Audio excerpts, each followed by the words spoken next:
روز شما بخیر بینندگان ارجمند. امروز سه‌شنبه 14 نوامبر است و نشین‌نوی برنامه خبری و تحلیل اخباری آزادی شما را با مهمترین حادثه‌های روز آشنا می‌کند. موضوعهای برنامه چنین هستند: هم خانه‌شان را آتش زدند، هم 2 سال در محبس نگاه داشتند. بالاخره دادگاه ولایت ایرکوتسک 4 مهاجر تاجیک جبر دیده را آزاد کرد.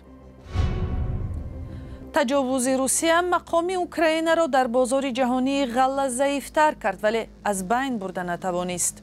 حالا یک راه داخلی طریق رومانیا وجود دارد که توسط آن غله زیاد صادرات خواهد شد. جوانان تاجیک با امکانیت‌های تحصیل در دانشگاه‌های خارجی آشنا می‌شوند. در دوشنبه نمایشگاه تحصیلات بین‌المللی به کار شروع کرد. می‌توانند به پول یعنی با طریق رایگان آنها به ایالات متحده آمریکا روانه کنند، در آنجا تحصیل نمایند. همچنان درباره سرنوشت شیر فراری که در کوچه‌ها سیر می‌کرد گزارش خواهیم داشت، اما شروع کنیم از یک خبر در روسیه. در ولایت ایرکوتسک روسیه به پرونده وحشتناک 2 سال پیش آتش زدن وکون زیست مهاجران تاجیک نقطه گذاشتند و 4 گمانبر را از تالار دادگاه آزاد کردند. این شهروندان تاجیکستان خود را از ابتدا نه گمانبر در جنایت بلکه جبر دیده می گفتند. جزئیات این قضیه پرسر و صدا را همکارم مومین احمدی پیگیری کرده است و حالا او با ما در استودیو می باشد. سلام مومین، دادگاه روسیه چی قرار کرد بگوید؟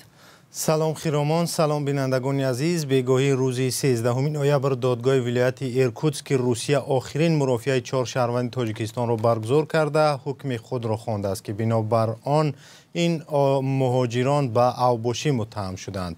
شاهدان که در دادگاه اشتراک داشتند در صحبت با رادیو آزادی گفتند که دادگاه مهاجران را به 2 سالی و 9 ماهی محکوم کرد، ولی از سببی که 2 سال در بازداشتگاه بودند و 1 روز طبق قانون 2 روز حساب می شده است، آنها را از تالار دادگاه رها کردند. پیشتر وکیل حقوقی یا ادوکات آنها خواسته بود که این 4 مهاجر بیگناه و عیبنامه بی اساس دانسته شود، چون آنها هیچ گناهی ندارند و برعکس جبر دیدند. این 4 شهروند تاجیکستان 2 سال پیش روز 12 نوامبر در دهه زلر ایرکوتسک با ساکنان محلی بحث کردند. دیرتر شبانه چند جوان محلی آمده واگن مهاجران را آتش زدند.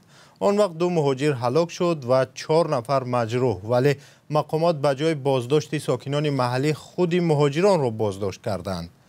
بعداً 4 ساکن محلی که 1 نفرشان کارمند پلیس بود بازداشت شدند، ولی 2 ماه پیش دادگاه آنها را همچون بیگناه و پرره سفید کرد و در عوض مهاجران به اوباشی عیبدار شدند. مومن، واکنش مقامات تاجیک به این حادثه چی بوده است؟ تاکنون مقامات دوشنبه رهایی 4 شهروند تاجیکستان را شرح ندادند، ولی نزدیکان آنها بر رادیو آزادی گفتند که در روز آخری مرافعه نماینده های کنسولگری اشتراک کردند. آنها گفتند که دیپلمات های تاجیک برایشان کمک کردند.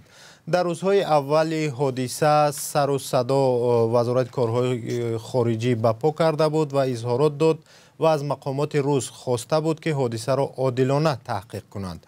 حامیان حقوق مهاجران هنوز همان وقت گفته بودند که مقامات روس پرونده را در روحیه مهاجر بدبینی تحقیق میکنند و آن عادلانه نخواهد بود. حالا نزدیکان مهاجران میگویند هرچند بازداشت آنها غیرقانونی بود و حکم ناعادلانه است، ولی از رهایی آنها خوشحالند. مهاجران قرار است که امشب به تاجیکستان پرواز کنند. باید گفت آمار دقیقی شمار شهروندان تاجیکستان در زندان و بازداشتگاه روسیه در دست نیست، ولی 2 سال پیش مقامات روسیه شمار تاجیکستانی ها را در مؤسسه های اصلاحی این کشور تا 10,000 نفر می گفتند. تشکر. مومین احمدی بود با جزئیات خبری از بازداشت آزاد شدن 4 شهروند تاجیکستان در روسیه. سلام، اگر خط و خبر می‌خواهید ما داریم. نوید بامدادی، سرخط خبرها، اخبار تاجیکستان و جهان، گزارش‌ها و تحلیل‌ها. چی می‌گذرد و چرا؟ دانستن فهمیدن است. ضمیمه یا اپ ما را بگیرید. حمله های روسیه به بخش کشاورزی و بازار جهانی آسیب رسانید. کشاورزان آمریکایی که از بازار غله اوکراین وابستگی زیج دارند میگویند از جنگ ادامه یابنده و تغییرات شرایط صادرات گندم و دیگر حوادث وابسته به این کشور ضرر دیدند. در آمریکا خبرها را درباره تاثیر جنگ به دهقانان خارج و داخل با دقت پیگیری میکنند. زرنگزی نورشا گزارش میدهد. زمین‌های کشتی ادم براون در کنار شهرک دیکیتری ایالت ایلینویس واقع در 8700 کیلومتری خط جنگی اوکراین است. وقتی به زمین در آن گوشه دنیا با موشک و توپخانه ضربه میزنند، این کشاورزی آمریکایی تأثیر آن را در کشتزار جواری مکه خود احساس میکند. ما از حمله به اوکراین غمگینیم، زیرا واقعا تمام کار ما را به طور پیشگویی نشونده دیگر کرد. این دیگرگونی از بالاروی نرخ غله‌دانه شروع شد. ما دیدیم که نرخ جواری مکه و همچنین لوبیا به طور بی‌سابقه بالا رفت. سبب اساسی هم کاهش صادرات محصولات کشاورزی اوکراین به بازار جهانی است. تا آغاز جنگ اوکراین کشور نهمی صادرکننده جوار مکه بود. رقیب بزرگ ما بود. ما می‌خواهیم این رقیبمون در بازار باشد. خالیگاهی که در نتیجه از بازار بیرون شدن اوکراین به وجود آمد، از سوی کشورهای دیگر پر کرده شدند و نرخ غله امسال تقریباً 50% پایین رفت. در آغاز حمله روسیه به اوکراین، نرخ گندم در بازار جهانی به حد رکوردی بالا رفته بود. ارزش جوار مکه هم به فرق از سال پیش پایین رفته است. حمله های روسیه به صادرات محصولات از اوکراین به بازار جهانی ضربه زد. در انبارهای غله در ساحل بحر سیاه می توانید پیامدهای تجاوز را ببینید. در نتیجه آن محصولات و کیزارها آسیب دیدند. با باور تحلیلگر، مطابق شوی بازارها به حمله های روسیه ادامه دارد. فکر می کنم که جهان به این عملهایی که از طرف روسیه صورت می گیرد عادت کرده است. وزیر کشاورزی امریکا توم ویلساک بر این است که بهبود شدن وضع بازارها نتیجه تلاش‌های استوار اوکراین است. اوکراین جدا تلاش دارد که راه و خطهای الटरनेटिवی ایجاد شود.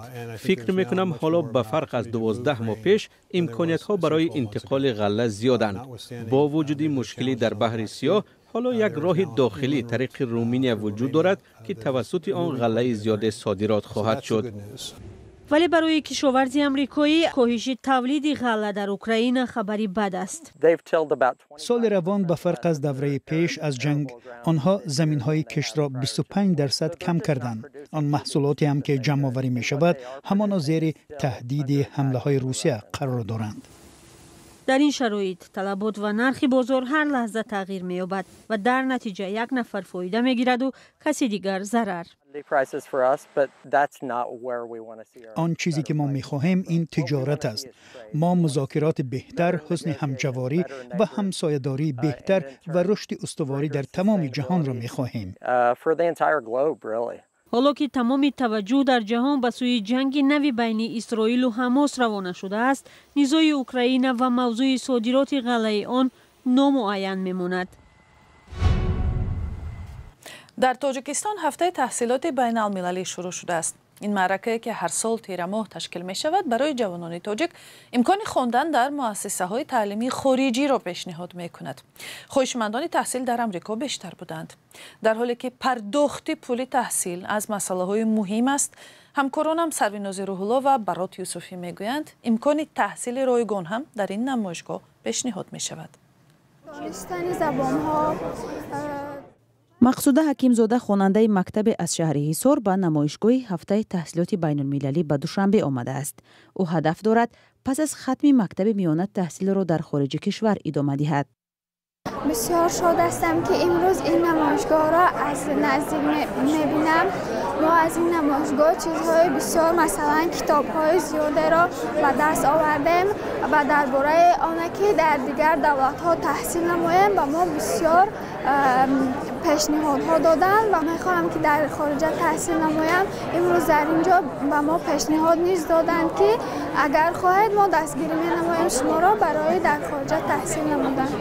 هفته تحصیلات بین المللی در دوشنبه بار 17 برگزار می شود. این بار کتابخانه ملی تاجیکستان مکان نمایشگاه بود. این نمایشگاه همساله از جانب سفارت آمریکا در دوشنبه برگزار کرده می شود. در اینجا اکثرا جوانان و خواهشمندان تحصیل در مؤسسه های خارج از کشور از جمله آمریکا گردی هم می آیند. در این نمایشگاه افرادی که تجربه تحصیل در خارج از کشور را دارند با خواهشمندان تحصیل در خارج تبادل تجربه می کنند. نمایشگاه برای خوانندگان از صنف 8 بالا نگرانیده شده است. با فکر من اشتراک از این برنامه از این چهاربینی خیلی مفید می باشد، برای که در اینجا زیاده از 15-20 برنامه‌های خارجی جمع آمدند و خوانندگان می توانند که ببینند برای خود جهانی نو را کشایند. یعنی برنامه‌های هستند که می توانند به پول، یعنی با طریق رایگان آنها با ایالات متحده آمریکا روانه کنند، در آنجا تحصیل نمایند و برای سهم خود گذاشتن و بهبودی جمهوری تاجیکستان آماده خدمت نمایند. شرط اصلی شرکت در برنامه‌های تحصیلات بین‌المللی دانستن زبان انگلیسی است، اما در برخی از برنامه‌های فرهنگی دانستن زبان انگلیسی چندان مهم نیست. از طریق این برنامه‌ها ما لیدران جوان را نه تنها در تاجیکستان همچنین در سراسر دنیا آماده می‌کنیم. از طریق برنامه‌های سفارت ایالات متحده آمریکا در تاجیکستان بیشتر از 7000 نفر ساکنان تاجیکستان در آمریکا آموزش دیدند. مقامات تاجیکستان میگویند حالا در دانشگاه‌های خارج از کشور بیشتر از 40000 جوان تحصیل می‌کنند. و یک خبر جالب هفته، گشت و گذار یک شیر در کنار پایتخت ایتالیا تمام روز 11 نوامبر هزاران نفر را در حالت ترس و اضطراب نگه داشت. این شیر با نام کیمبا از سیرک سیار گریخته به تماشای شهرک لادیسپولی برآمده است. بعدش چی شد در گزارش شهلا گلخواجه می‌بینیم. فراری ناگهانی شیر از سیرک دوام چند ساعت ساکنان شهر لادیسپولی ایتالیا را به هراس آورد. شیر کیمبا یک هنرپیشه سیرک رونی رولر 7.5 ساعت در کوچه و خیابان‌های شهرک کنار روم گشت و گذار نمود و نهایت مقامات توانستند او را داشته دوباره به سیرک برگردانند. بعد نصف روزی شنبه 11 نوامبر در یک مراجعتش به ساکنان شهردار لادیسپولی الیساندرو گراند دعوت کرد که در خانه بنشینند چون شیر بزرگ در شهر می‌گردد. واقعا هم ویدیوهای بعدا نشر شده گشت و گذار آزاد شاهی حیوانات را در میان خانه و ماشین‌ها به نمایش گذاشت. در عملیات جستجو و بازداشت شیر کیمبا که تا تاریکی شب شنبه دوام کرد، هم خادمان پلیسی سوار چرخبال و هم کارمندان سیرک فعالانه اشتراک کردند. در پیدا نمودن مکان گشت و گذار شیر در محله روستایی نورهای اولترا بنفش کمک کرده است. حادثه رخ داده بسیار غیرعادی است. تحقیق حادثه ادامه دارد چون که معلوم نیست چگونه شیر توانست به آزادی برآید. ما فقط همین را گفته می توانیم که خود شیر نمی توانست قلف و قفس را باز کند. سیرک سیار از 9 تا 19 نوامبر در شهر لادیسپولی نمایش‌های هنری به نقشه گرفته است و بعد سرگذشت‌های کیمبا و معروف شدن این شیر در میان ساکنان محلی، خواستاران تماشای برنامه هنری او و برادرانش بیشتر شد. افسوس که شیر در قفس است. او باید در محیط آزاد در بیش‌ازار بگردد. من از نازاد بودن جانوران ناخشنود هستم. وضع شیر خوب است. با برادرانش خوب کرده است. دیروز با او غذا دادند چون که ما نمیدانیم که آیا او روز شنبه چیزی خورده است یا نه. شاید کدام علف خورده است که میتوانست با او آسیب رساند. ما از این خاطر او را 24 ساعت گرسنه داشتیم ولی حالا وضعش خوب است. خبر خوش این است که هنرپیشه سیرک ایتالیایی شیر نر کیمبا به هیچ انسان حمله نکرده است. و یک خبری مهمی 1 ساعت پیش روز 14 نوامبر برای اولین بار در 3.5 ماه گذشته $1 آمریکا 91 روبل و 31 تین فروخته می شد. در صحبت خبرگزاری رویترز کارشناسان این بالاروی قربی روبل را با زمان اندازسپاری و افزایش نرخ مواد سوخت ربط دادند. و بینندگان عزیز، در همین جا برنامه به پایان می رسد. سپاس که تا این لحظه ها با ما بودید. خبرهای از این بیشتر را همیشه می توانید از سامانه رادیوی آزادی و صحیفه های ما در فیسبوک و اینستاگرام، تیک تاک و تلگرام و یوتیوب و ادنکلاسنیکی پیدا کنید. اگر شما نیز شاهد حادثه شدید لطفاً با ما تماس بگیرید. خداحافظ.